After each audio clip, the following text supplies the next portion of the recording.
Welcome to One Chapter, One Thought. I'm Pastor Chris from Lincroft Bible Church in New Jersey, and every weekday I read one chapter of the New Testament and offer one brief devotional thought. Today's reading is from the book of 1 Corinthians, chapter 2. When I came to you, brethren, I did not come with superiority of speech or of wisdom, proclaiming to you the testimony of God. For I determined to know nothing among you except Jesus Christ and Him crucified. I was with you in weakness and in fear and in much trembling. And my message and my preaching were not in persuasive words of wisdom, but in demonstration of the Spirit and of power, so that your faith would not rest on the wisdom of men, but on the power of God. Yet we do speak wisdom among those who are mature, a wisdom, however, not of this age or the rulers of this age who are passing away, but we speak God's wisdom in a mystery, the hidden wisdom which God predestined before the ages to our glory. The wisdom which none of the rulers of this age has understood, for if they have understood it, they would not have crucified the Lord of glory. But just as it is written, things which eye has not seen nor ear has heard, and which has not entered the heart of man, all that God has prepared for those who love him. For to us God revealed them through the Spirit.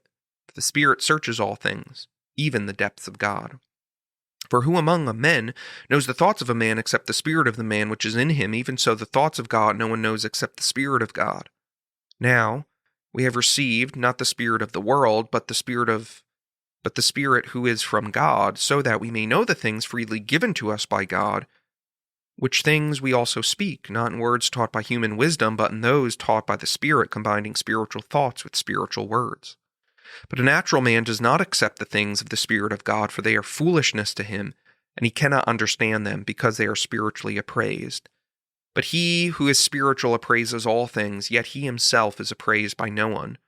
For who has known the mind of the Lord, that he will instruct him? But we have the mind of Christ. One thought. Human nature does not change very much.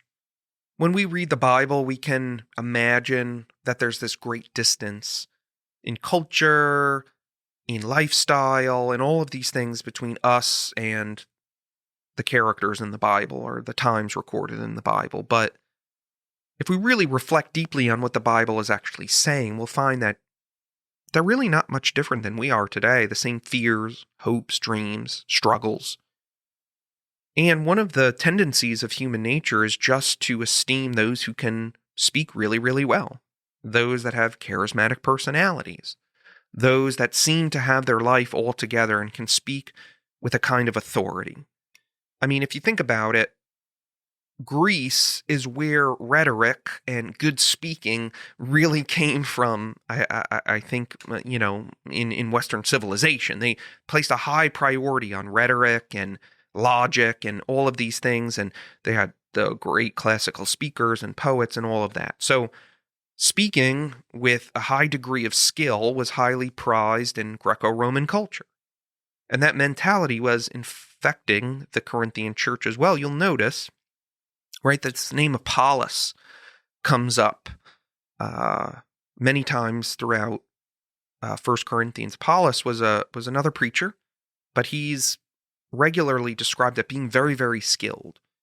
And you see that the Corinthians were attaching themselves to Apollos, saying, like, I'm of his faction because he can speak well. And Paul, he doesn't speak very well. But Paul is not concerned about that whatsoever. He says, I determined to know nothing among you except Jesus Christ and him crucified.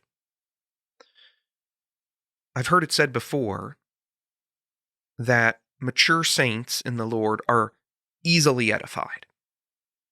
So what that saying means is that, yeah, even if the skill level of something isn't, quote unquote, the best, mature Christians are able to get something out of it. They're able to be encouraged. Because mature Christians realize that all the skill of rhetoric, speaking really well, making it funny or compelling or drawing you in, all of that is nice, but it's not necessary. What is necessary is Jesus Christ and him crucified. Like, if you miss that, right, if a speaker does not have that, and I've heard a lot of good speakers, but they don't necessarily, maybe they didn't have that. If you don't have Jesus Christ and him being crucified, that he died for our sins to bring forgiveness, and he rose on the third day, and he now sits enthroned in heaven, giving us his spirit so that we could walk in his way. If we don't have that, we have nothing. So when you're listening to spiritual teaching, make sure that Jesus is central in it, because he's everything to us.